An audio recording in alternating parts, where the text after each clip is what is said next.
Imagina por un momento que pudieras descifrar los códigos invisibles del poder, esos mecanismos ocultos que gobiernan las relaciones humanas desde el inicio de la civilización. Imagina tener acceso a los secretos que reyes, emperadores, seductores, estrategas militares y hasta los más grandes charlatanes de la historia utilizaron para conquistar, mantener y expandir su influencia.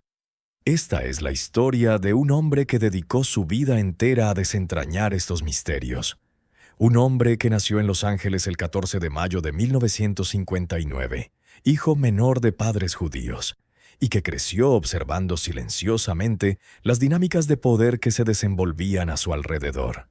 Este hombre es Robert Greene, y su jornada hasta convertirse en el autor de uno de los libros más controvertidos e influyentes de las últimas décadas es una historia de fracasos, obsesión y una revelación que cambiaría la forma en que millones de personas ven el mundo.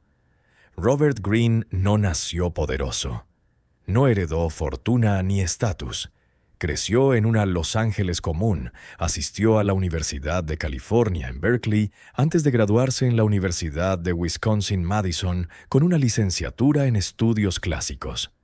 Esta formación en humanidades e historia antigua sería la fundación sobre la cual construiría toda su filosofía. Pero el joven Greene no tenía claridad sobre su destino.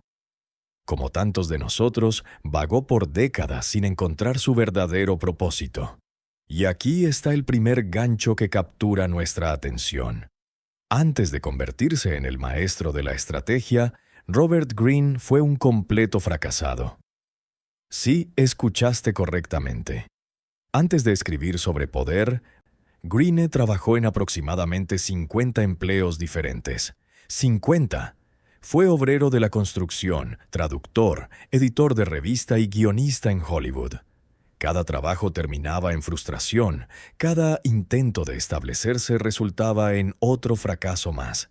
Intentó escribir novelas, pero eran terribles, como él mismo admitió años después. Greene estaba atrapado en un ciclo de mediocridad, viendo a otros a su alrededor ascender mientras él permanecía estancado. Y fue exactamente esa sensación de impotencia, esa experiencia amarga de estar al margen mientras otros manipulaban, controlaban y triunfaban, la que plantó las semillas de su obsesión. Pero algo estaba sucediendo durante todos esos años a la deriva. Greene observaba, estudiaba. En cada empleo frustrante, en cada relación profesional tóxica, veía patrones que se repetían. Se dio cuenta de que personas menos talentosas conquistaban más simplemente porque entendían mejor las dinámicas invisibles del poder. Vio cómo funcionaba la adulación, cómo la disimulación era más eficaz que la honestidad brutal, cómo aquellos que controlaban las emociones dominaban a quienes las dejaban desbordarse. Y entonces, en 1995, a los 36 años, algo extraordinario sucedió. Greene estaba trabajando como escritor en Fábrica, una escuela de arte y medios en Italia, cuando conoció a Just Elfers, un editor de packaging editorial. Fue en ese encuentro que nació la idea que cambiaría todo. Greene propuso a Elfers un libro sobre poder, un manual práctico basado en miles de años de historia humana, destilando las estrategias que funcionaron repetidamente a lo largo del tiempo. Elfers quedó fascinado. Y así comenzó la creación de las 48 leyes del poder. Durante 3 años, Greene se sumergió en una investigación obsesiva. Pasó días enteros en la biblioteca de investigación de la UCLA, recorriendo colecciones incomparables de textos históricos, biografías, tratados militares, memorias de cortesanos y relatos de seductores. Estudió a Sun Tzu y Clausewitz, a Bismarck y Talleyrand, a Castiglione y Gracián, a Ninon de Lenclos y Casanova. Examinó las vidas de emperadores bizantinos, reyes franceses, gánsteres americanos y charlatanes de todas las épocas. Y lo que descubrió fue al mismo tiempo perturbador y liberador. Las reglas del poder son eternas y amorales. Green se dio cuenta de que vivimos en un mundo que se finge democrático y justo, pero donde las mismas dinámicas de la antigua corte aristocrática aún operan. Todos estamos atrapados en un juego sutil de poder, donde aparentar virtud es esencial, pero donde los verdaderamente eficaces son aquellos que dominan el arte de la disimulación.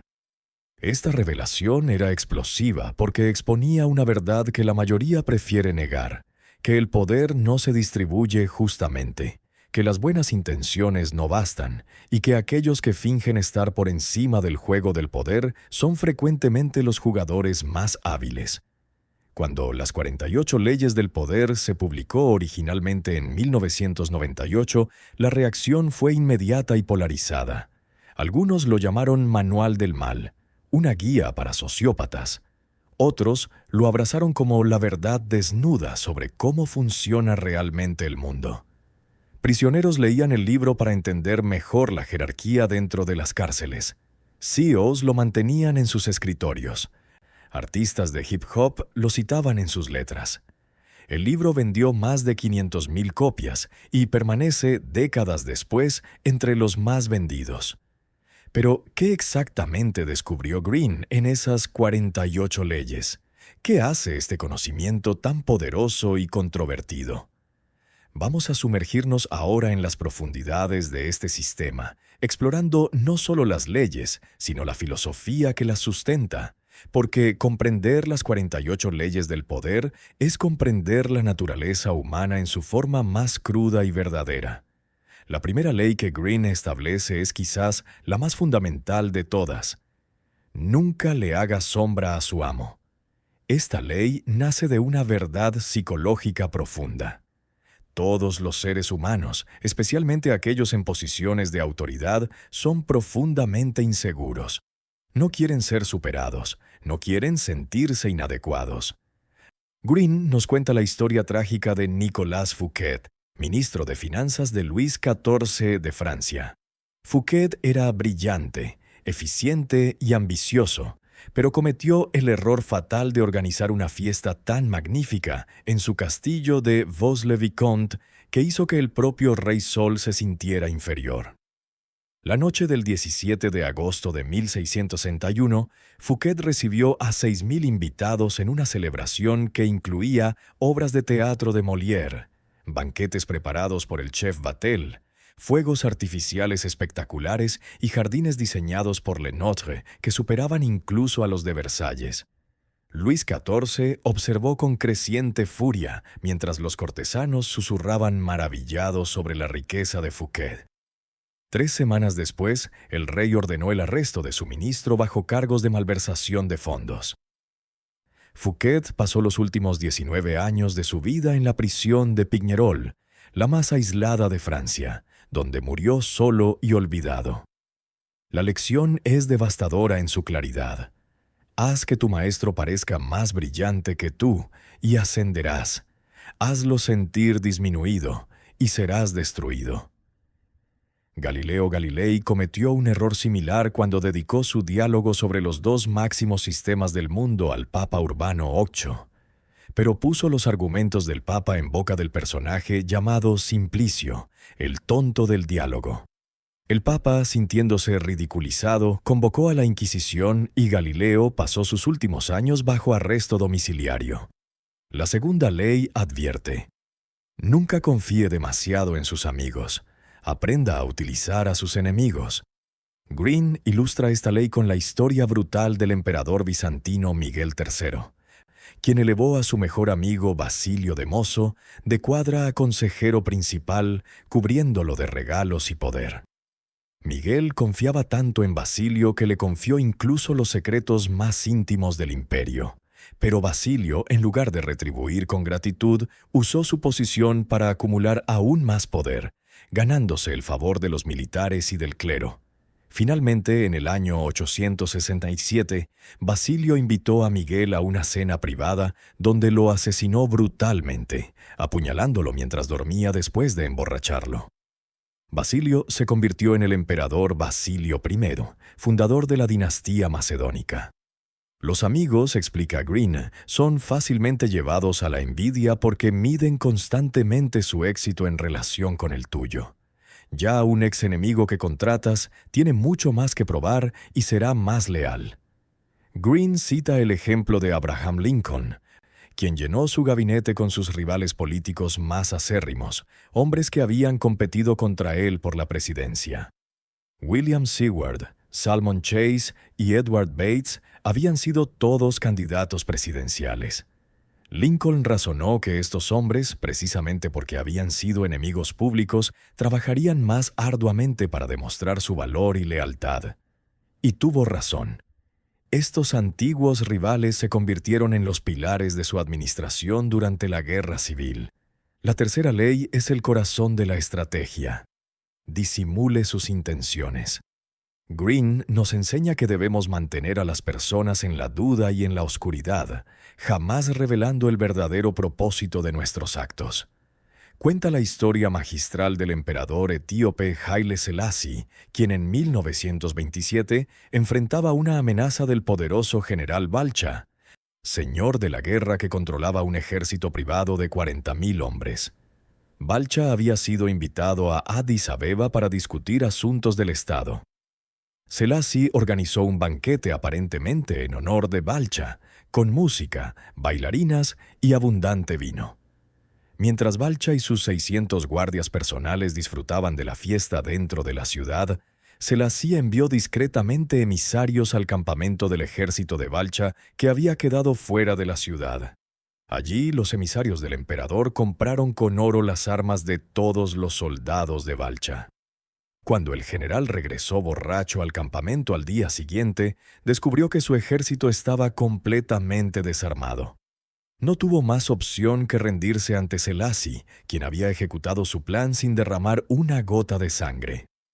Otro maestro de esta ley fue Otto von Bismarck, el canciller de hierro de Prusia.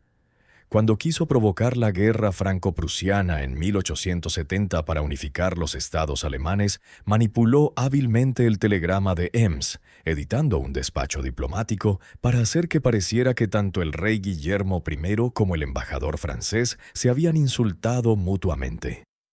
La publicación de este telegrama editado inflamó las pasiones nacionalistas en ambos países, provocando que Francia declarara la guerra exactamente como Bismarck había planeado, mientras él mantenía una apariencia de inocencia. La cuarta ley nos dice: diga siempre menos de lo necesario. Cuando hablas demasiado, pareces común y pierdes control de la situación. El rey Luis XIV era maestro de esta ley. Respondía casi todo con su enigmático «veremos», dejando a cortesanos y ministros en suspenso interminable. Su silencio los aterrorizaba porque no podían penetrar sus intenciones. Mientras hablaban nerviosamente para llenar el silencio, revelaban información valiosa que Luis usaría más tarde contra ellos. Cuando el cardenal Mazarino, su mentor, estaba muriendo, le aconsejó: «Deja que crean que conocen tus pensamientos, pero nunca les permitas estar seguros». Luis XIV perfeccionó este arte. En una ocasión, un cortesano pidió permiso para viajar al extranjero. Luis simplemente lo miró en silencio durante varios minutos, sin decir una palabra. El cortesano, cada vez más nervioso, comenzó a explicar sus razones, revelando en el proceso detalles sobre sus finanzas, sus contactos y sus verdaderas motivaciones. Luis nunca respondió a la solicitud, y el cortesano nunca más la mencionó. El silencio del rey había extraído más información que cualquier interrogatorio. Green nos lleva entonces por la quinta ley. Mucho depende de la reputación, de la propia vida para defenderla. Tu reputación es la piedra angular de tu poder. Con ella intimidas y vences. Sin ella quedas vulnerable a ataques de todos lados.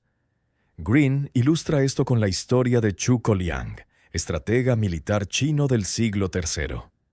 En una ocasión, el ejército enemigo de 150.000 hombres se acercaba a la ciudad que Zhuge Liang defendía, pero él solo contaba con 100 soldados. En lugar de huir o rendirse, Zhuge Liang ordenó a sus hombres abrir todas las puertas de la ciudad y esconderse. Luego subió solo a la muralla y se sentó a tocar el laúd tranquilamente.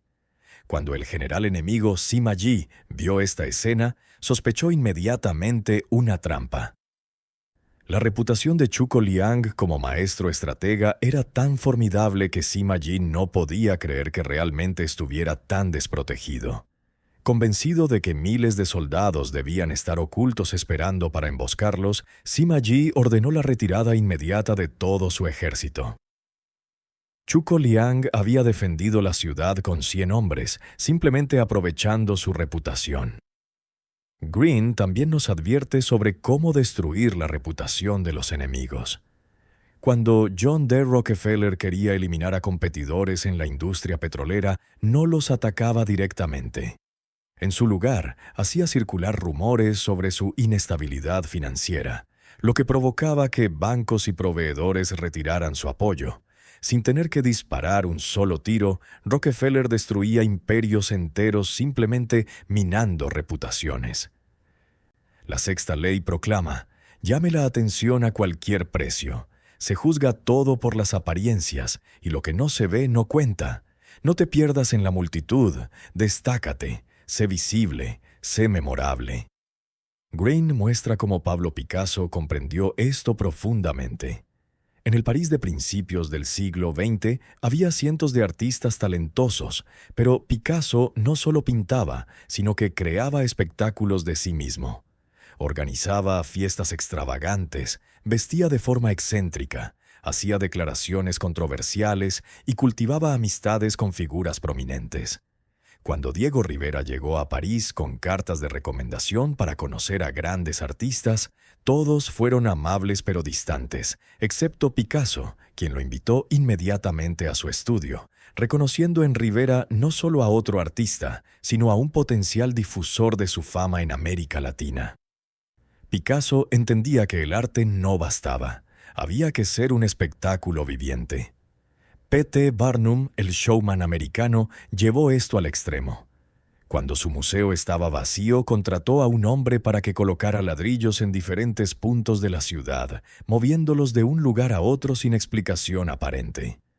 Miles de personas se detuvieron a observar este misterio, y Barnum se aseguró de que el hombre terminara siempre su circuito en la entrada de su museo. La gente, intrigada, pagaba la entrada para ver qué tenía que ver este extraño ritual con el museo. Barnum creó atención de la nada.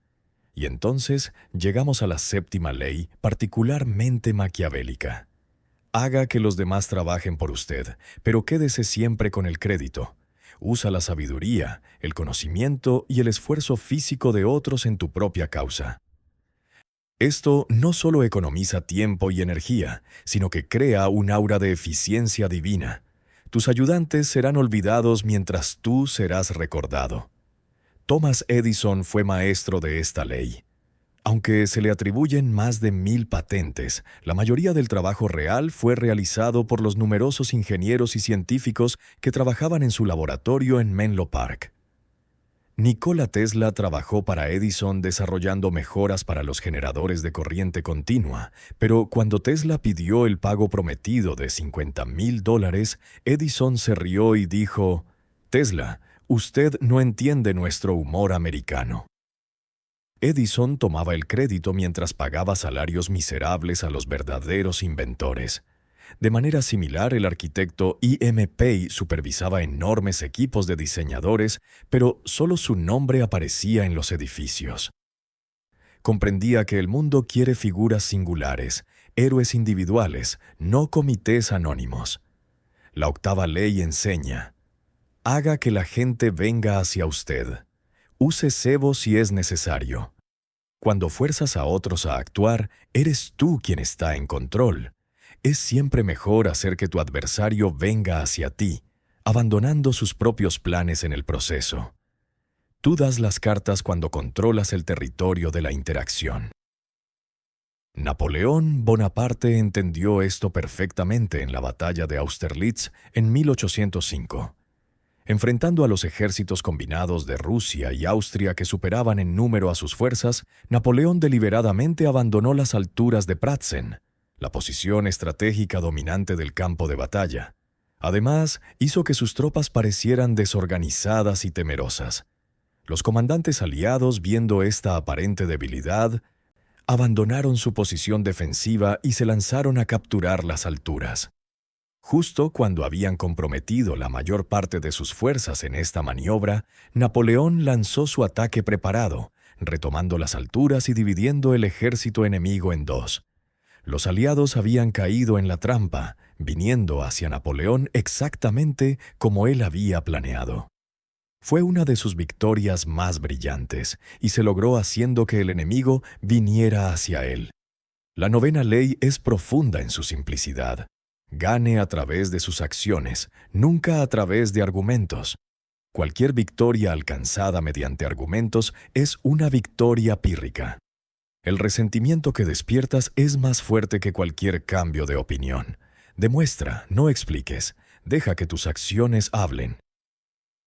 Green cuenta la historia de Miguel Ángel cuando tuvo un desacuerdo con el Papa Julio II sobre el diseño de la Capilla Sixtina.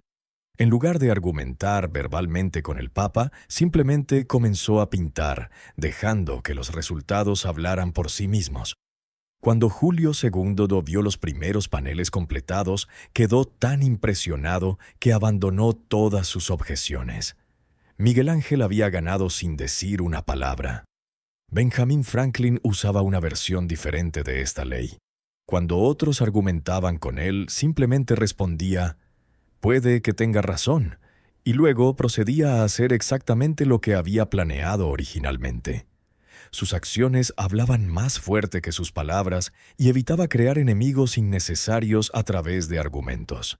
La 10ª ley es una advertencia sombría. Contagio. Evite al infeliz y al desafortunado. Los estados emocionales son tan contagiosos como las enfermedades. Los infelices a veces provocan su propia infelicidad y provocarán la tuya también. Asóciate con los felices y afortunados. El poder atrae poder, la miseria atrae más miseria. Green ilustra esto con la historia del emperador romano Tiberio, quien se rodeó de consejeros paranoicos y depresivos como Sejano. Esta atmósfera de negatividad y sospecha infectó todo su reinado, llevándolo a retirarse a Capri en un autoexilio amargo donde pasó sus últimos años en miseria, ejecutando a supuestos conspiradores en una espiral descendente de paranoia que él mismo había cultivado al asociarse con personas tóxicas. Por el contrario, Cosimo de Medici en el Renacimiento florentino se rodeó deliberadamente de artistas brillantes, filósofos optimistas y comerciantes exitosos. Su corte se convirtió en un imán para el talento y la riqueza, porque la atmósfera era de posibilidad y éxito, no de queja y fracaso. Green nos lleva por la 11ª ley. Aprenda a mantener a la gente dependiente de usted. Para mantener tu independencia debes ser siempre necesario y deseado. Cuanto más dependan de ti, más libertad tendrás. Pero no les enseñes lo suficiente para que puedan arreglárselas sin ti. La dependencia es el secreto. Henry Kissinger fue maestro de esta ley. Como secretario de Estado bajo Nixon y Ford, Kissinger se aseguró de ser el único que entendía completamente las complejas negociaciones con China y la Unión Soviética.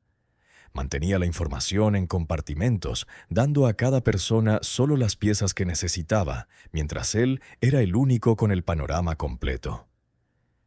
Esto lo hizo absolutamente indispensable. Nadie podía reemplazarlo porque nadie más entendía todos los hilos de su diplomacia. Incluso cuando el escándalo de Watergate destruyó a Nixon, Kissinger permaneció en el poder porque se había vuelto demasiado necesario para ser removido. De manera similar, el eunuco Wei Chongxian en la dinastía Ming China del siglo XVII se hizo indispensable para el emperador Tianqi, controlando el acceso a información y haciendo que todas las comunicaciones importantes pasaran solo por sus manos. La 12ª ley revela: use la sinceridad y la generosidad selectivas para desarmar a su víctima. Green cuenta la historia brillante del estafador conde Victor Lustig, quien en los años 1920 se acercó al temido gángster Al Capone con una propuesta de inversión. Lustig pidió prestado $50,000, una suma enorme en esa época, prometiendo duplicarla en 60 días mediante un plan de inversión. Capone, intrigado, le dio el dinero. Lustig guardó el dinero intocado en una caja fuerte durante 2 meses. Al final del período regresó ante Capone con aspecto derrotado y le devolvió los $50,000 completos, explicando con aparente vergüenza que el plan de inversión había fallado y que no podía robarle a un hombre como Capone. Capone quedó absolutamente asombrado. En su mundo de lobos donde todos mentían y robaban, aquí había un hombre de honor que devolvía dinero incluso cuando nadie lo obligaba. Impresionado por tal honestidad, Capone le dio a Lustig $5,000 como pago por sus problemas. Esto era exactamente lo que Lustig había querido desde el principio. Sabía que robar de Capone sería peligroso, pero ser honesto podría ser más rentable. Un gesto honesto cubrió el verdadero engaño. Maquiavelo observó: un príncipe prudente no puede ni debe mantener su palabra cuando tal cumplimiento lo perjudicaría. Pero debe ser un gran fingidor y disimulador. Los hombres son tan simples y tan obedientes a las necesidades del momento que el que engaña siempre encontrará a alguien que se deje engañar. La 13ª ley enseña: al pedir ayuda, apele al interés personal de las personas, jamás a su merced o gratitud. Las personas no responden a apelos morales, responden a intereses propios. Muestra cómo ayudarte los beneficiará a ellos y reaccionarán entusiasmados. Greene relata cómo, cuando el viejo duque de Marlborough quería recuperar el favor de la reina Ana después de años de exilio, no apeló a sus 40 años de servicio leal ni a las batallas ganadas para Inglaterra. En su lugar, envió información sobre una conspiración contra la vida de la reina, posicionándose como la única persona con la inteligencia y las conexiones para protegerla. Apeló no a la gratitud, sino al interés personal más básico de la reina, su supervivencia. Funcionó, y Marlborough fue restaurado al favor real. Por el contrario, León Trotsky, después de la muerte de Lenin, apeló constantemente a los ideales revolucionarios y a su papel histórico en la Revolución Rusa, esperando que el Partido Comunista lo apoyara por gratitud. Mientras tanto, Stalin apeló silenciosamente a los intereses personales de cada miembro del Politburó: puestos, poder, seguridad. Stalin ganó porque entendía que la gratitud es débil mientras que el interés personal es fuerte. La 14ª ley aconseja: póngase en el lugar de amigo, actúe como espía. Conocer a tu rival es importantísimo. Usa espías para recoger información o, mejor aún, sé tú mismo el espía. En encuentros sociales, sondea, haz preguntas indirectas, descubre debilidades. Toda ocasión es oportunidad para espionaje astuto. La reina Isabel I de Inglaterra mantenía una red de espionaje elaborada dirigida por Sir Francis Walsingham, pero ella misma también practicaba el espionaje directo. En la corte se mezclaba con cortesanos durante bailes y banquetes, haciendo preguntas aparentemente inocentes sobre sus familias, sus gastos, sus lealtades. Registraba mentalmente cada detalle y usaba esta información para predecir quién podría traicionarla. Cuando María Estuardo conspiró para asesinarla, fue esta red de inteligencia la que descubrió el complot, llevando a la ejecución de María en 1587. Joseph Fouché, ministro de policía bajo Napoleón, llevó esto al extremo. Creó un sistema de espionaje tan completo que incluso tenía informantes reportando sobre la familia de Napoleón, sobre otros ministros e incluso sobre el propio Fouché para probar su lealtad. Su dominio de la información lo hizo indispensable a través de múltiples regímenes políticos. Llegamos entonces a la brutal 15ª ley. Aplaste totalmente a su enemigo. Todos los grandes líderes saben que el enemigo peligroso debe ser aplastado totalmente. Si queda una sola brasa, se transformará en hoguera. El enemigo se recuperará y querrá venganza. Aplástalo física y espiritualmente. Greene cuenta la historia terrible de Xiang Yu, general chino brillante que derrotó repetidamente a su rival Liu Pang en batalla tras batalla. Pero Xiang Yu era caballeroso y generoso. Cada vez que derrotaba a Liu Pang, le permitía escapar creyendo que su nobleza inspiraría lealtad. Liu Pang, sin embargo, no compartía estos escrúpulos. Después de cada derrota se reagrupaba, reconstruía su ejército y atacaba nuevamente. Finalmente, en el año 202 a.C., Liu Pang rodeó a Xiang Yu con fuerzas superiores. Esta vez no hubo misericordia. Xiang Yu fue completamente aniquilado, y Liu Pang se convirtió en el primer emperador de la dinastía Han. La caballerosidad de Xiang Yu costó su vida. La despiadada completitud de Liu Pang le ganó un imperio. Moisés entendió esta ley cuando, después de descender del monte Sinaí y encontrar a los israelitas adorando al becerro de oro, ordenó la ejecución de 3,000 personas. No mostró piedad, porque sabía que cualquier remanente de la rebelión infectaría a toda la comunidad. Los líderes débiles hacen concesiones. Los líderes fuertes erradican completamente la amenaza. La 16ª ley revela una dinámica interesante. Use la ausencia para aumentar el respeto y la honra. La circulación en exceso hace caer los precios. Cuanto más te ven y escuchan, más común pareces. Aléjate temporalmente y te volverás más comentado, hasta admirado. Crea valor con la escasez.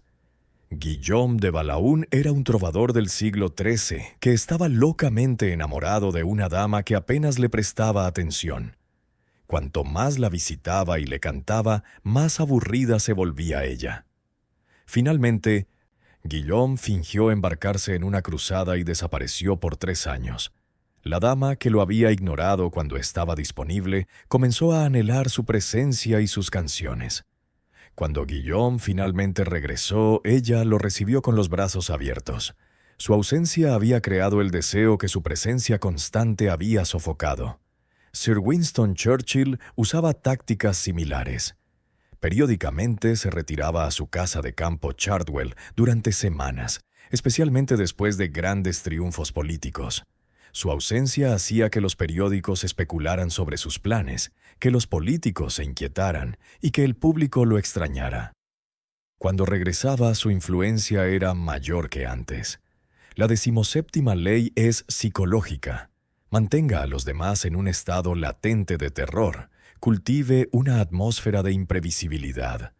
Los hombres son criaturas de hábitos con necesidad insaciable de ver familiaridad en los actos ajenos. Sé deliberadamente imprevisible. El comportamiento incoherente o absurdo los mantendrá desorientados y agotados. Iosif Stalin era maestro de esta ley. Nunca se podía predecir a quién favorecería o a quién ejecutaría. Los miembros del Politburó vivían en terror constante porque la lógica no se aplicaba. Un día Stalin abrazaba afectuosamente a un camarada y al día siguiente ordenaba su arresto. Nikolai Yeshov, jefe de la NKVD que dirigió las purgas, fue ejecutado sin previo aviso. Esta imprevisibilidad paralizaba cualquier oposición porque nadie sabía cómo comportarse para mantenerse seguro. La única constante era la incertidumbre. Bobby Fischer, el gran maestro de ajedrez, usaba la imprevisibilidad de manera diferente. Hacía demandas extravagantes e impredecibles antes de los torneos, cambiaba de opinión constantemente y creaba drama innecesario. Esto desestabilizaba psicológicamente a sus oponentes que nunca sabían qué esperar. En el tablero era brillante. Fuera del tablero era caótico. Esta combinación lo hacía invencible porque los rivales gastaban energía mental preparándose para sus extravagancias en lugar de concentrarse en el juego. La 18ª ley advierte: no construya fortalezas para protegerse. El aislamiento es peligroso.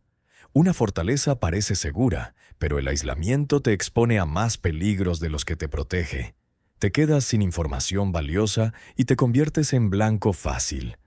Mejor circular entre las personas, descubrir aliados. La multitud sirve de escudo contra tus enemigos. El emperador romano Tiberio, aterrorizado por las constantes conspiraciones, se retiró a la isla de Capri, creyendo que el aislamiento lo protegería. Pero, alejado de Roma, perdió contacto con las dinámicas políticas. Su prefecto pretoriano, Sejano, aprovechó la ausencia del emperador para consolidar su propio poder, ejecutar rivales y casi tomar el trono. Solo por casualidad, Tiberio descubrió la traición antes de que fuera demasiado tarde. Su fortaleza insular casi le cuesta el imperio. Por el contrario, el cardenal Mazarino, primer ministro bajo Luis XIV cuando era niño, se aseguró de estar siempre visible, siempre accesible, siempre mezclándose con la nobleza. Esta visibilidad le permitía detectar conspiraciones antes de que maduraran, identificar aliados potenciales y proyectar una imagen de confianza. La 19ª ley es crucial para la supervivencia. Sepa con quién está tratando. No ofenda a la persona equivocada. Hay muchos tipos de personas en el mundo, y no puedes esperar que todas reaccionen de la misma forma.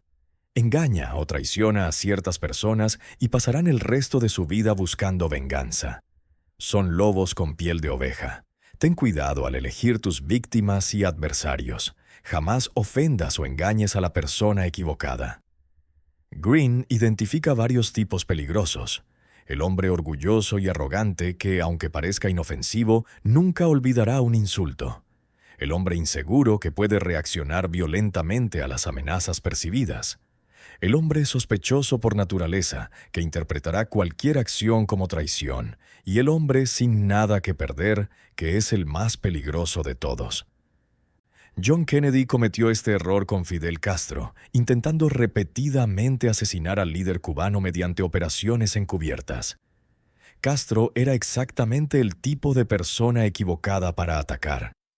Orgulloso, paranoico, sin nada que perder y con profundas conexiones. Las teorías sobre el asesinato de Kennedy frecuentemente señalan a la venganza cubana como posible causa. Por el contrario, Alejandro Magno, después de conquistar Persia, identificó cuidadosamente a quienes podía humillar y a quienes debía honrar. Ejecutó al asesino de Darío III, el anterior rey persa, aunque ese asesinato había ayudado a Alejandro. ¿Por qué? Porque Alejandro sabía que los nobles persas esperaban esta justicia, y ofenderlos sería desastroso para su control del imperio. La 20ª ley proclama: no se comprometa con nadie. Tonto es quien se apresura a tomar partido. No te comprometas con causas, solo contigo mismo. Manteniéndote independiente, dominas a los otros, colocando a las personas unas contra otras, haciendo que te sigan. La reina Isabel I de Inglaterra nunca se casó, a pesar de las enormes presiones para hacerlo. Al permanecer soltera, mantuvo su independencia y usó la posibilidad de matrimonio como herramienta diplomática durante décadas. Jugó a España contra Francia, a Francia contra los Países Bajos, manteniéndolos a todos esperanzados en una alianza marital que nunca se materializó. Si se hubiera comprometido con un esposo, habría perdido este poder de negociación. El mariscal Tito de Yugoslavia practicó esta ley en el contexto de la Guerra Fría. Se negó a comprometerse totalmente ni con la Unión Soviética ni con Occidente, jugando a ambos lados uno contra el otro y asegurando que Yugoslavia recibiera ayuda de ambos. Su independencia lo hizo poderoso de una manera que ningún satélite completamente comprometido podría haber sido. La 21ª ley es deliciosa en su ironía. Hágase pasar por tonto para atrapar tontos. Parezca más bobo de lo normal. A nadie le gusta sentirse más idiota que el otro. El truco es hacer que tus víctimas se sientan listas, y no solo listas, sino más listas que tú. Una vez convencidas de esto, jamás sospecharán que puedas tener segundas intenciones. Greene cuenta la brillante historia de Brutus, el fundador de la República Romana. Cuando el tirano Tarquinio gobernaba Roma, Brutus fingió ser simple y tonto. Incluso su nombre, Brutus, significa idiota. La familia real se reía de él y lo mantenía cerca como entretenimiento, sin verlo jamás como amenaza. Mientras tanto, Brutus observaba cuidadosamente, construyendo alianzas secretas. Cuando finalmente el hijo de Tarquinio violó a Lucrecia provocando escándalo, Brutus reveló su verdadera inteligencia, liderando la revolución que expulsó a la monarquía. Había sido el hombre más listo en la habitación todo el tiempo, pero fingir ser tonto lo mantuvo vivo y en posición de actuar. Columbo, el detective de televisión creado por Peter Falk, usaba esta táctica constantemente. Parecía desorganizado, olvidadizo, humilde. Los sospechosos bajaban la guardia, seguros de que este detective torpe no representaba amenaza. Entonces Columbo hacía su movimiento, revelando que había notado todo desde el principio. La 22ª ley enseña una estrategia paradójica. Use la táctica de la rendición. Transforme la debilidad en poder. Si eres el más débil, no luches solo por honor. Rindiéndote, ganas tiempo para recuperarte, tiempo para atormentar a tu conquistador, tiempo para esperar que pierda su poder. No le des la satisfacción de luchar y derrotarte. Ríndete antes. Ofreciendo la otra mejilla, lo enfureces y desequilibras. Haz de la rendición un instrumento de poder. Bertolt Brecht enfrentó esta situación cuando fue citado ante el Comité de Actividades Antiamericanas durante la era McCarthy en 1947. En lugar de adoptar una postura desafiante como otros escritores e intelectuales, Brecht fue completamente cooperativo, respondiendo preguntas amablemente, aparentando ingenuidad. El comité, esperando un revolucionario ardiente, quedó desconcertado por su mansedumbre. Lo dejaron ir, y al día siguiente Brecht salió de Estados Unidos hacia Europa Oriental, burlándose de los inquisidores que habían sido tan fáciles de engañar con su falsa rendición. Miloš Forman tuvo experiencia similar con los censores comunistas en Checoslovaquia. En lugar de luchar abiertamente contra ellos, hacía cambios menores y superficiales que pedían, mientras el mensaje subversivo central de sus películas permanecía intacto. Su rendición aparente le permitió continuar trabajando donde otros fueron completamente silenciados.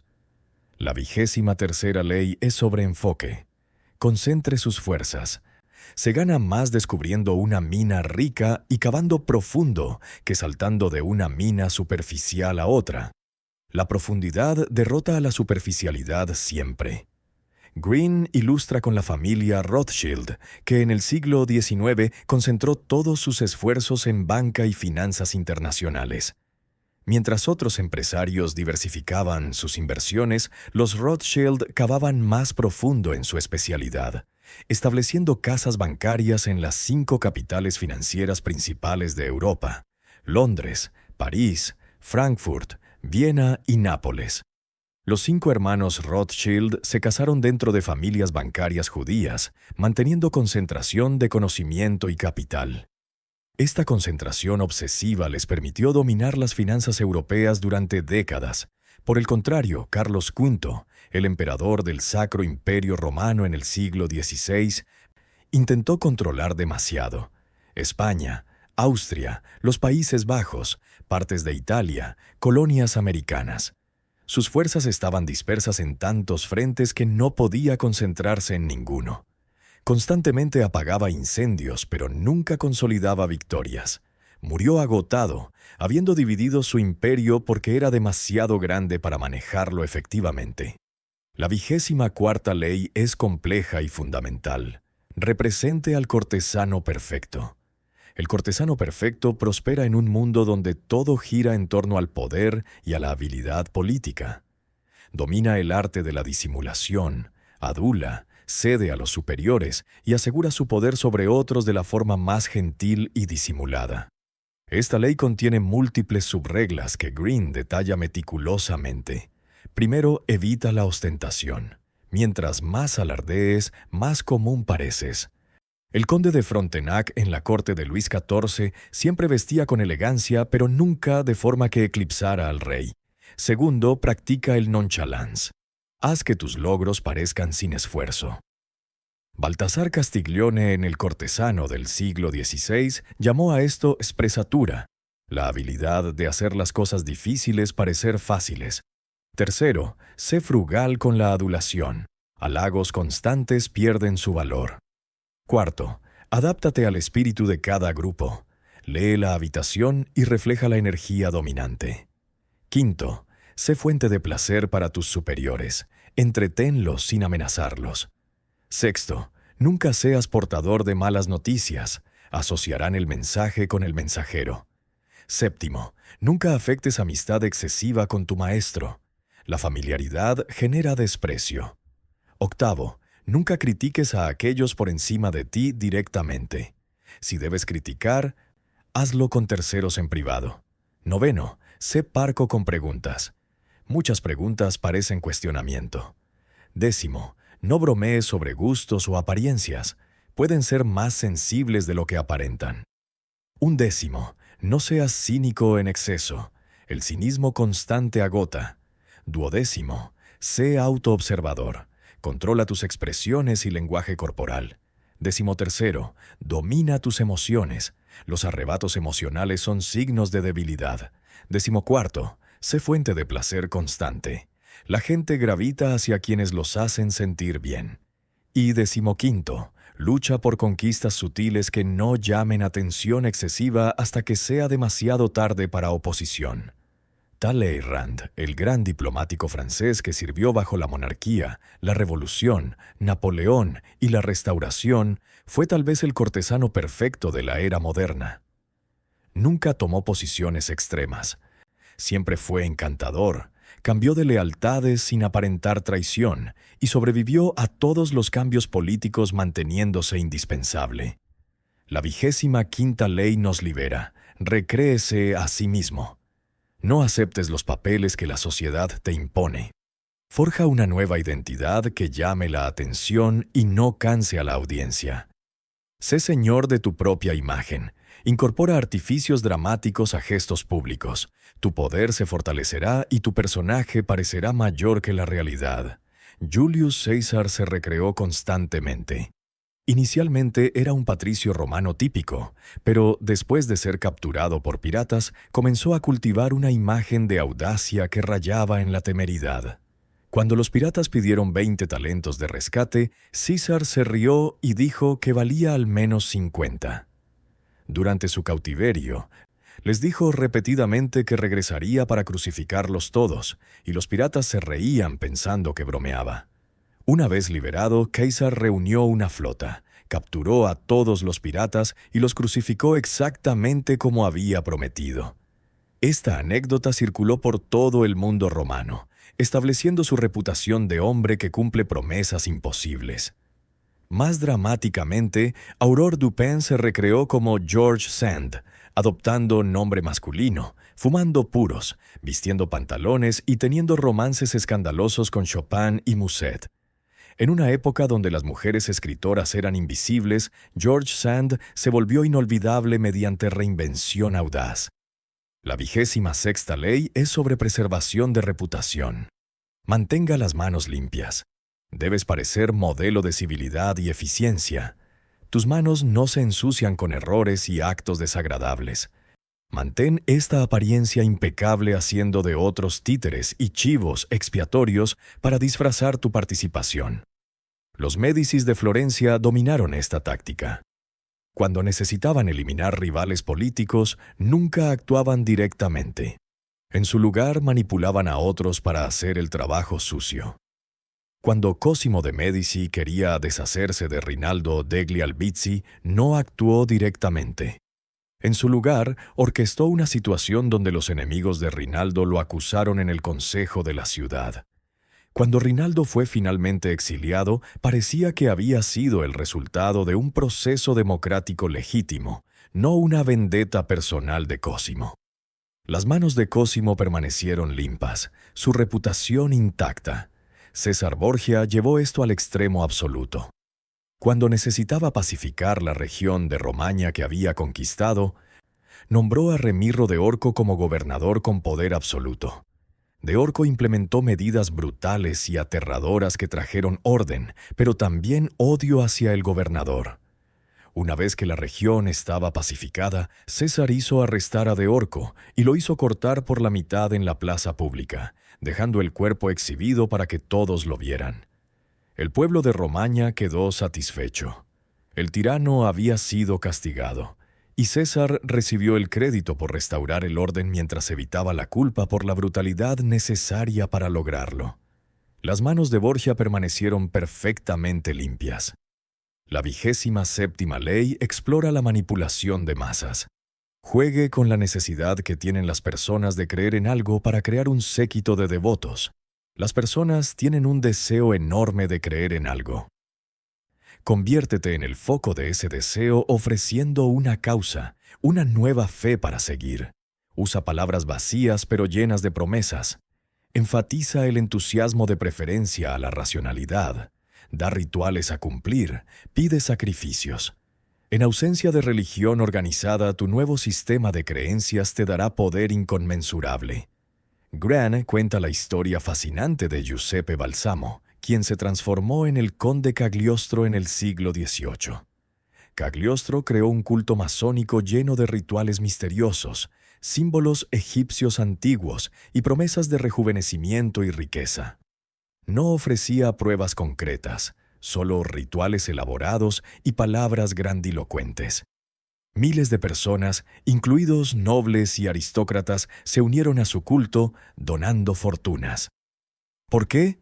Porque Cagliostro entendía que las personas anhelan misterio, significado y la sensación de pertenecer a algo más grande que ellas mismas.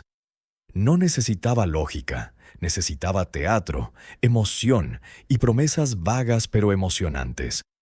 En tiempos modernos, vemos esto en líderes como Steve Jobs, quien creó no solo productos, sino una religión tecnológica completa con sus propios rituales. Lanzamientos de productos como eventos sagrados, su propio profeta, Jobs mismo, sus símbolos sagrados, el logo de Apple, y sus devotos que hacen fila durante días para ser los primeros en obtener los nuevos sacramentos. Jobs raramente ofrecía especificaciones técnicas detalladas. En su lugar, hablaba de experiencias mágicas y cambiar el mundo. Las personas no compraban tecnología, compraban creencia. La 28ª ley es simple pero poderosa. Sea audaz. La timidez es peligrosa. Mejor actuar con coraje. Cualquier error cometido con audacia se corrige fácilmente con más audacia. Todos admiran al valiente. Nadie elogia al tímido. Green relata la historia increíble del conde Victor Lustig, quien en 1925 tuvo la audacia de vender la Torre Eiffel. Lustig leyó en el periódico que la Torre Eiffel necesitaba reparaciones costosas. Falsificó documentos del gobierno francés identificándose como director general adjunto del Ministerio de Correos y Telégrafos. Invitó a 6 comerciantes de chatarra a una reunión secreta en el Hotel de Crillon, uno de los más prestigiosos de París. Les explicó que el gobierno había decidido demoler la Torre Eiffel porque era demasiado costoso mantenerla, pero querían mantener esto en secreto para evitar protestas públicas. El contrato de chatarra, dijo, sería enormemente lucrativo. Los comerciantes, deslumbrados por la oportunidad, compitieron para ofrecer sobornos. Lustig eligió al más ansioso, André Poisson, quien pagó una enorme suma no solo por los derechos de demolición, sino también un soborno sustancial para asegurar el trato. Lustig tomó el dinero y huyó a Viena. Lo extraordinario es que Poisson estaba tan avergonzado de haber sido estafado que nunca reportó el crimen a la policía temiendo el ridículo. Y Lustig, envalentonado por este éxito, regresó a París un mes después y vendió la Torre Eiffel por segunda vez a otro comerciante de chatarra. La pura audacia del plan lo hizo creíble. Nadie pensaría que alguien intentaría algo tan imposible a menos que fuera real. Julio César demostró esta ley repetidamente, pero nunca más dramáticamente que cuando cruzó el Rubicón en el 49 a.C., desafiando al Senado romano y iniciando una guerra civil. La acción era ilegal, audaz e irrevocable. Pero su audacia intimidó a sus enemigos y galvanizó a sus tropas. Como dijo, alea y acta est, la suerte está echada. La 29ª ley exige planificación exhaustiva. Planifique hasta el final. El desenlace es todo.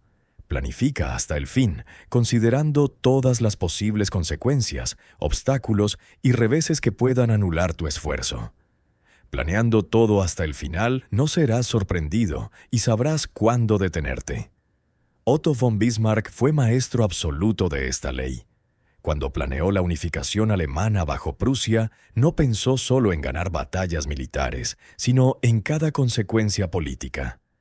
Antes de provocar la guerra contra Austria en 1866, ya había asegurado que Francia permanecería neutral, que Rusia no intervendría y que Italia atacaría a Austria desde el sur.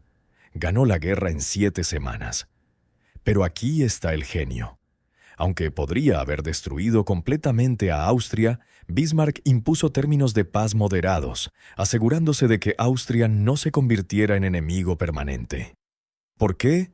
Porque ya estaba planeando su próxima guerra contra Francia y sabía que necesitaría que Austria permaneciera neutral o incluso se convirtiera en aliado futuro.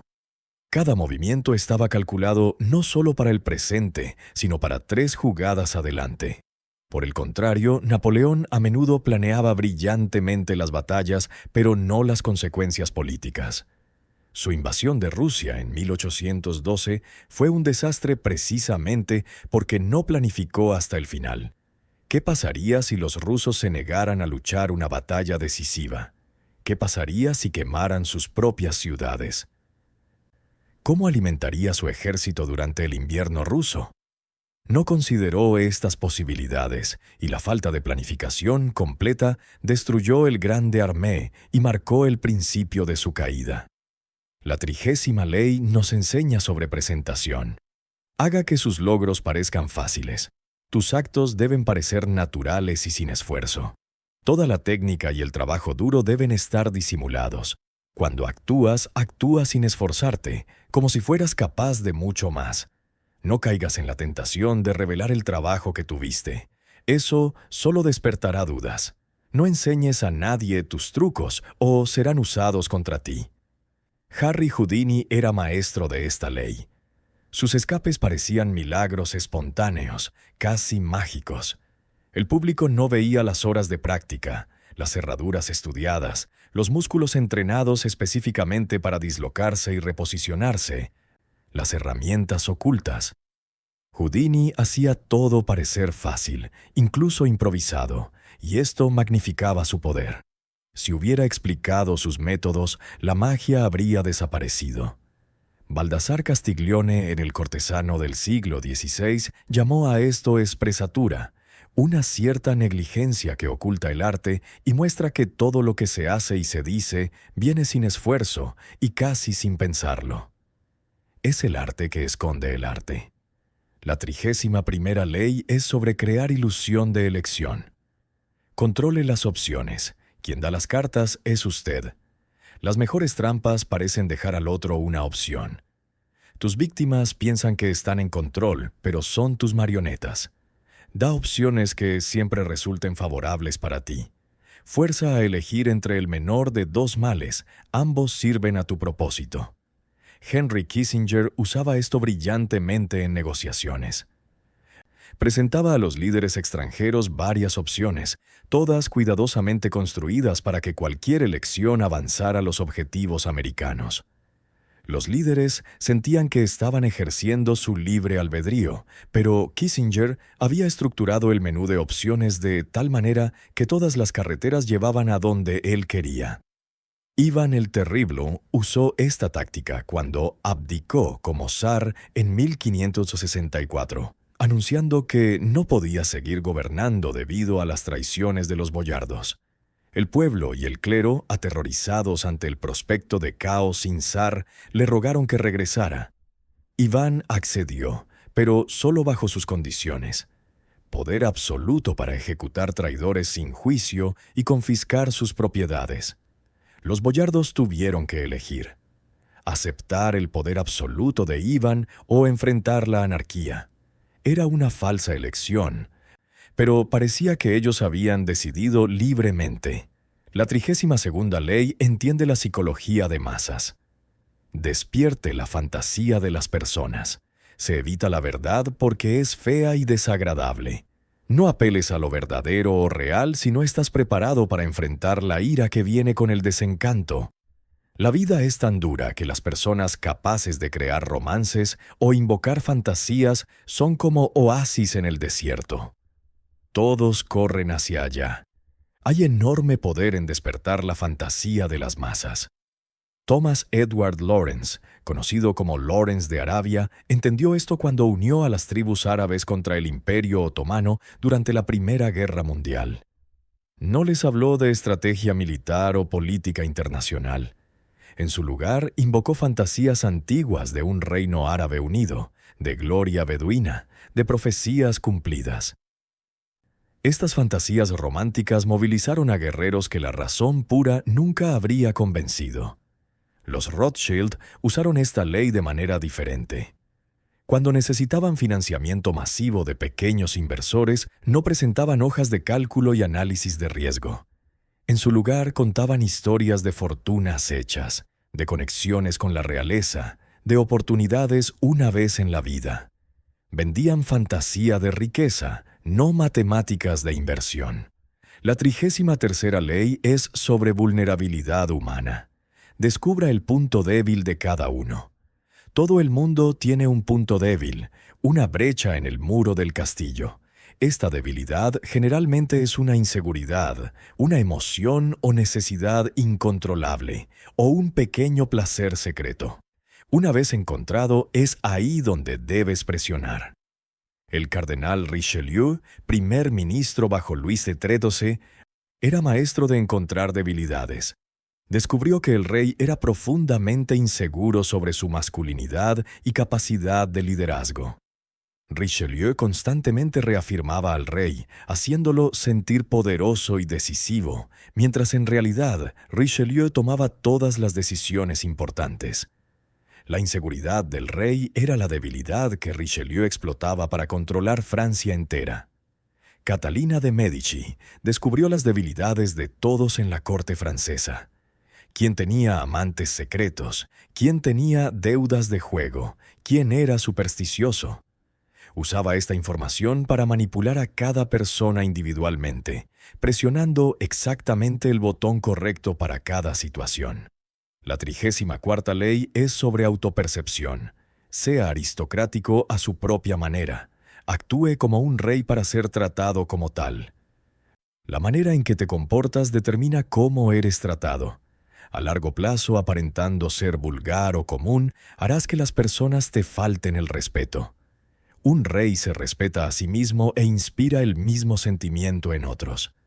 Actuando con realeza y confianza en tus poderes, te muestras destinado a llevar corona. Cristóbal Colón, aunque hijo de un tejedor de lana, se comportaba como si fuera de sangre real. Vestía ropas espléndidas, mantenía su porte erguido y digno, y hablaba con la confianza de alguien destinado a la grandeza. Cuando se presentó ante la reina Isabel de España, no suplicó como comerciante, exigió como visionario. Su comportamiento real lo hizo creíble incluso sin evidencia de sus afirmaciones. Luis XIV llevó esto al extremo. Cada gesto, cada palabra, cada movimiento estaba coreografiado para proyectar divinidad real. Se despertaba en ceremonia pública, comía en ceremonia pública, incluso su acostarse era ritual público. Vivía como el sol alrededor del cual giraba todo lo demás, y eventualmente todos lo creyeron. La 35ª ley es sobre timing. Domine el arte de saber el momento correcto. Jamás demuestres estar con prisa. La prisa traiciona la falta de control. Muéstrate siempre paciente, como si supieras que todo acabará llegando a ti. Conviértete en detective del momento correcto. Olfatea el espíritu de los tiempos. Aprende a esperar cuando aún no es hora y atacar ferozmente cuando sea propicio. Fabio Máximo, el general romano durante la Segunda Guerra Púnica contra Aníbal, fue llamado Cunctator, el demorón, porque se negaba a enfrentar a Aníbal en batalla campal. Mientras otros generales impacientes atacaban y eran destruidos, Fabio esperaba, hostigaba, desgastaba. Roma se burlaba de su aparente cobardía, pero Fabio entendía que el tiempo no era correcto. Aníbal era superior en terreno abierto. Fabio esperó años hasta que Aníbal estaba debilitado, sus aliados italianos desertando, sus suministros agotándose. Solo entonces Roma atacó decisivamente. La paciencia de Fabio salvó a Roma. Warren Buffett aplicó esta misma ley en las finanzas. El mercado de valores es un mecanismo para transferir dinero del impaciente al paciente. Espera años por el momento correcto para invertir, ignorando la presión de actuar ahora. La 36ª ley es estratégica. Desprecie lo que no puede tener. Ignorar es la mejor venganza. Reconociendo un problema banal, le das existencia y credibilidad. Cuanta más atención des a un enemigo, más fuerte lo haces. A veces es mejor dejar las cosas como están. Si existe algo que quieres pero no puedes tener, muestra desprecio. Cuanto menos interés reveles, más superior parecerás. Cuando el duque de Buckingham cortejó a la reina Ana de Austria, esposa de Luis XIII de Francia, y ella lo rechazó, Buckingham habló de ella constantemente. Escribió poemas, hizo escándalos públicos de su amor no correspondido. Esto solo hizo que Ana lo despreciara más y lo hizo parecer patético ante toda Europa. Por el contrario, cuando Napoleón fue finalmente derrotado y exiliado, las potencias europeas dejaron de mencionar su nombre en documentos oficiales, como si nunca hubiera existido. Este desprecio deliberado fue más doloroso para Napoleón que cualquier tortura física. Cuando Oscar Wilde fue atacado por críticos mediocres, no se rebajó a responder. Escribió: «No hay cosa tal como la moralidad o inmoralidad en el arte. El arte es bien hecho o mal hecho, eso es todo». Al negarse a dignificar las críticas con respuestas, las hizo irrelevantes. La 37ª ley explora presentación teatral. Cree espectáculos atractivos, imágenes sorprendentes y grandes gestos simbólicos crean un aura de poder. Todos reaccionan a ellos. Escenifica espectáculos para quienes te rodean, repletos de elementos visuales interesantes y símbolos radiantes que realcen tu presencia. Deslumbrados con las apariencias, nadie notará lo que realmente estás haciendo. Diana, princesa de Gales, entendió el poder del espectáculo visual. Cada aparición pública era cuidadosamente coreografiada. Los vestidos, los gestos, las expresiones faciales para las cámaras. Cuando visitó un hospital para víctimas de SIDA en 1987 y estrechó la mano de un paciente sin guantes, la imagen circuló mundialmente y cambió percepciones sobre la enfermedad más que 1000 discursos médicos. El Papa Julio II comprendió esto cuando encargó a Miguel Ángel pintar la Capilla Sixtina. No era solo sobre religión, era sobre crear un espectáculo visual tan abrumador que cualquiera que entrara quedaría aplastado por el poder de la Iglesia. Era propaganda a través del arte. La 38ª ley aconseja conformidad superficial. Piense como quiera, pero compórtese como los demás. Si alardeas ser contrario a las tendencias de la época, las personas pensarán que solo quieres llamar la atención y te juzgas superior. Encontrarán manera de castigarte. Es mucho más seguro unirte a ellos. Comparte tu originalidad solo con amigos tolerantes. Galileo Galilei pagó el precio de violar esta ley. No bastaba con que sus teorías heliocéntricas ofendieran a la Iglesia. Insistió en difundirlas públicamente, presumiendo de su superioridad intelectual. La Inquisición lo obligó a retractarse y pasó sus últimos años bajo arresto domiciliario. Por el contrario, René Descartes desarrolló ideas igualmente revolucionarias, pero las expresó cuidadosamente, siempre manteniendo apariencia de ortodoxia religiosa. Vivió cómodamente y murió en su cama, mientras sus ideas se difundían subterráneamente. Conformidad superficial protegió su pensamiento radical. La 39ª ley es sobre control emocional. Agite las aguas para atraer los peces. Rabia y reacciones emocionales son contraproducentes estratégicamente. Debes mantenerte siempre calmo y objetivo, pero si logras irritar al enemigo sin perder la calma, ganas ventaja innegable.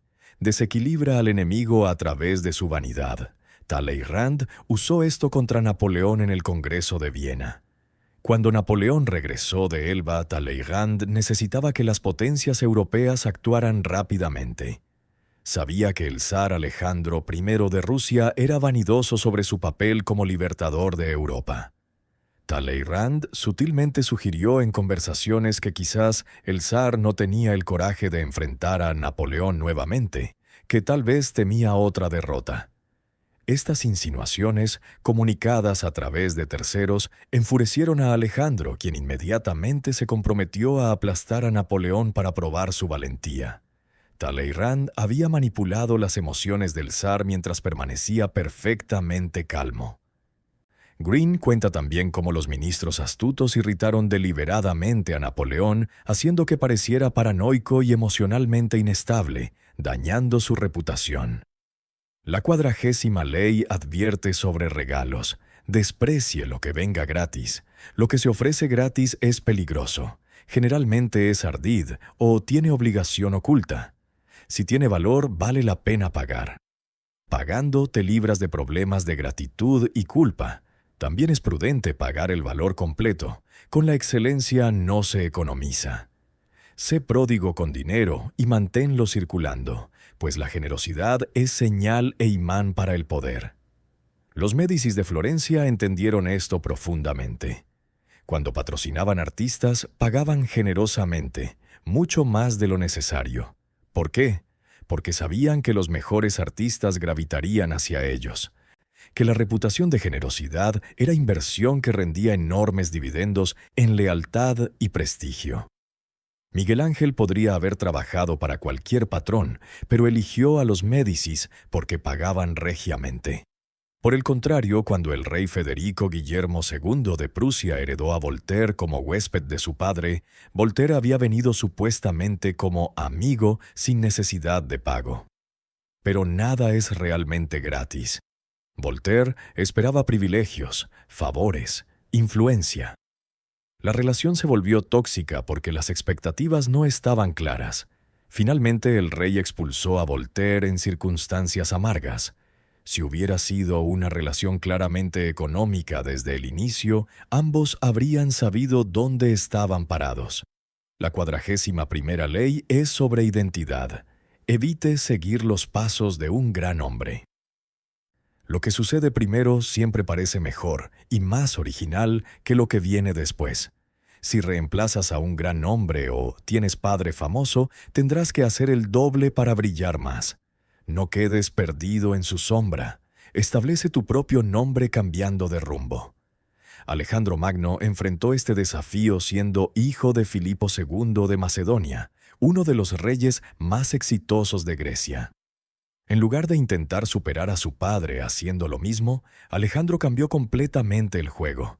Mientras Filipo consolidó Grecia, Alejandro conquistó el mundo conocido. Mientras Filipo fue táctico, Alejandro fue visionario.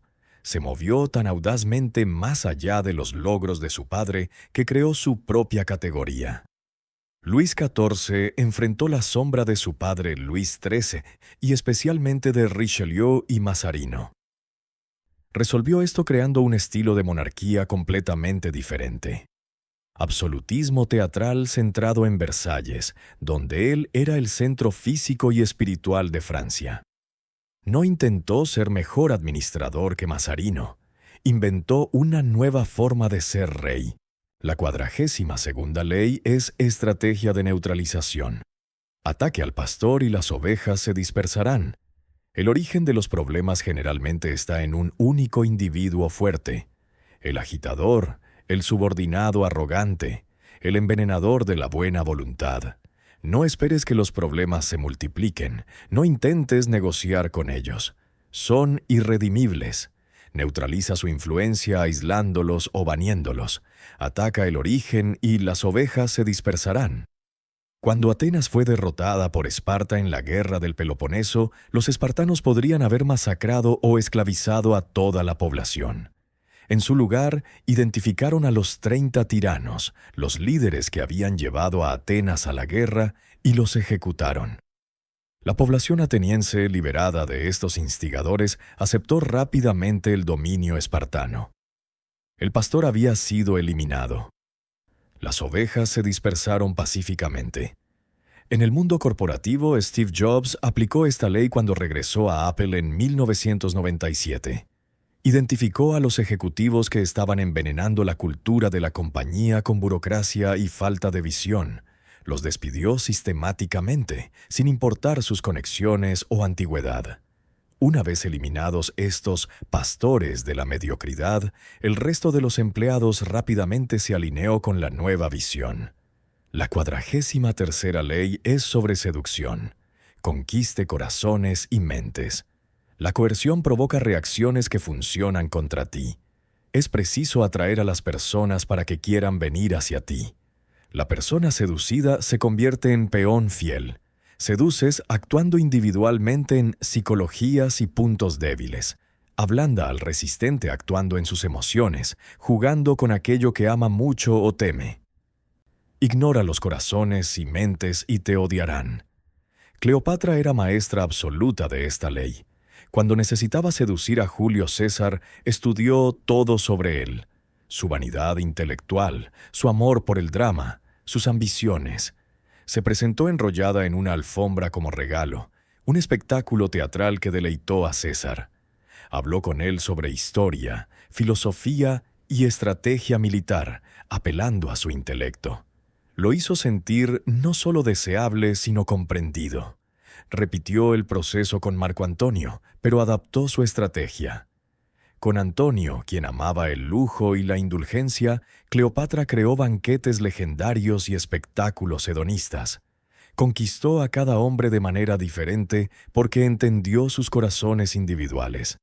Chiang Kai-shek, cuando necesitaba mantener a China unida contra los japoneses, no podía coaccionar a los diversos señores de la guerra. En su lugar trabajó en cada uno individualmente.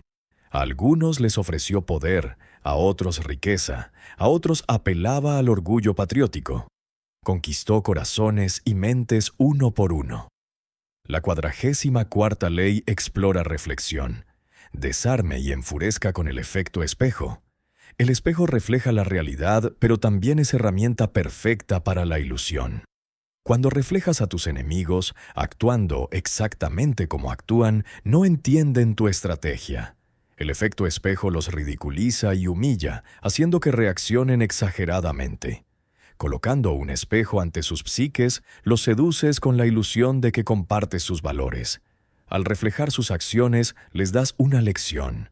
Raros son los que resisten al poder del efecto espejo. Alcibíades, el brillante pero problemático general ateniense, usaba esta táctica constantemente. En Atenas, era el perfecto demócrata, hablando de libertad e igualdad. En Esparta, donde se exilió, adoptó la austeridad espartana, comiendo su papilla negra y entrenando desnudo con los guerreros. En Persia vestía ropas persas y adoptaba costumbres persas. Cada cultura veía su propio reflejo en Alcibíades, haciéndolo parecer uno de ellos. Era un camaleón maestro. En tiempos modernos, los mejores negociadores usan esta táctica. Reflejan el lenguaje corporal, el tono de voz, incluso el vocabulario de la otra persona, creando rapport inconsciente. La 45ª ley es sobre cambio controlado. Predique la necesidad de cambio, pero no cambie demasiado al mismo tiempo. Teóricamente, todos saben que es preciso cambiar, pero en la práctica las personas son criaturas de hábitos. Demasiada innovación es traumática y conduce a rebeldía. Si eres nuevo en posición de poder, muestra explícitamente que respetas la manera antigua de hacer las cosas. Si el cambio es necesario, hazlo parecer suave mejora del pasado. Cuando Mao Zedong tomó el poder en China en 1949, intentó cambiar todo radicalmente y de inmediato: economía, cultura, estructura social. El resultado fue caos, hambruna y muerte de millones.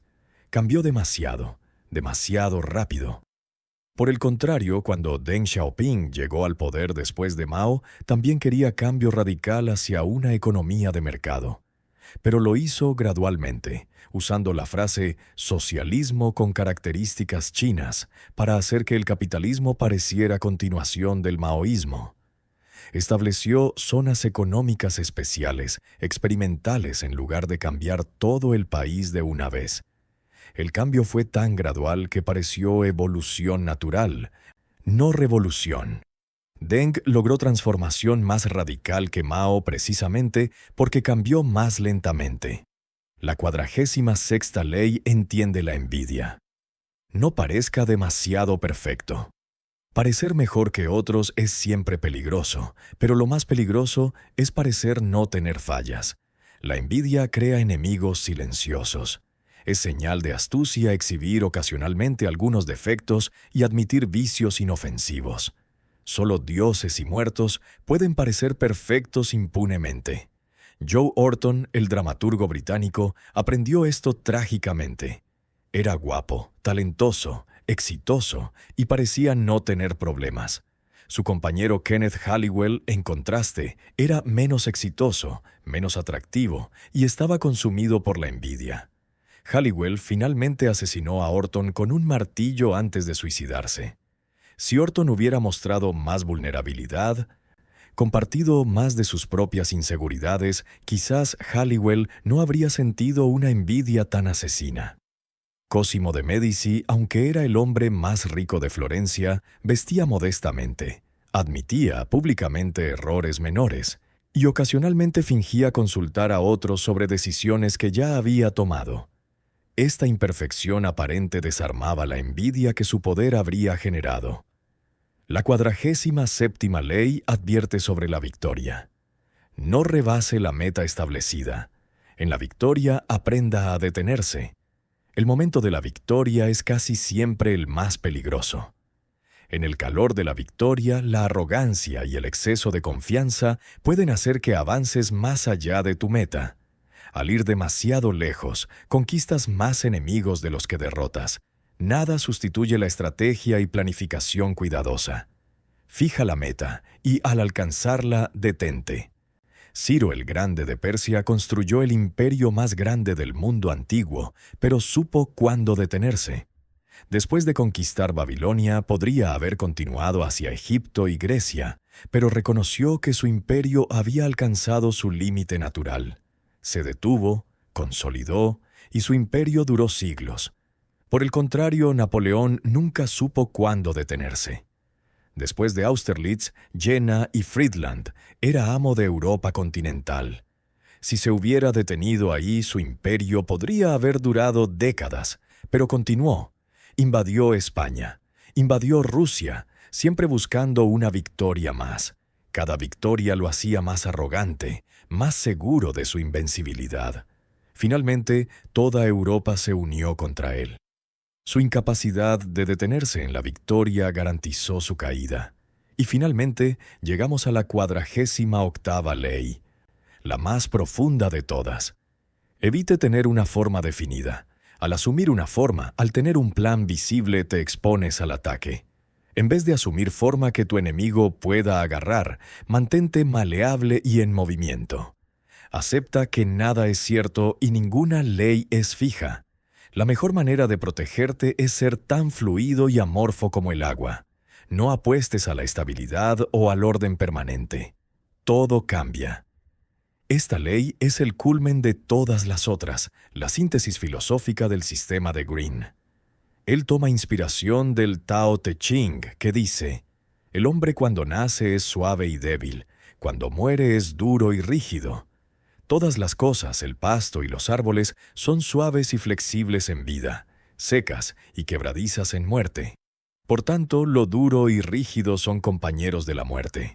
Lo suave y flexible son compañeros de la vida. Esparta tenía forma definida, una máquina militar perfecta pero inflexible. Cuando el mundo cambió, cuando nuevas tácticas militares hicieron obsoleta la falange, Esparta no pudo adaptarse.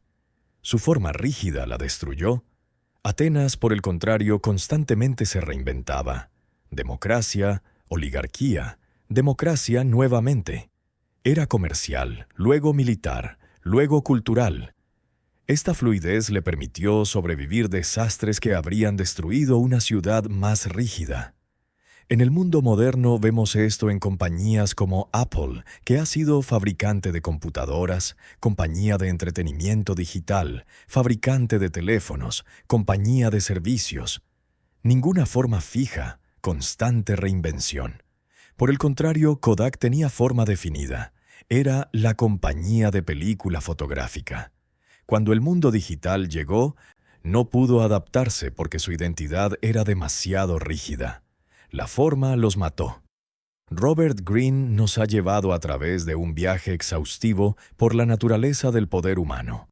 Desde las cortes de Luis XIV hasta las salas de juntas corporativas modernas, desde los campos de batalla de la antigua Roma hasta las negociaciones diplomáticas contemporáneas, las 48 leyes operan constantemente.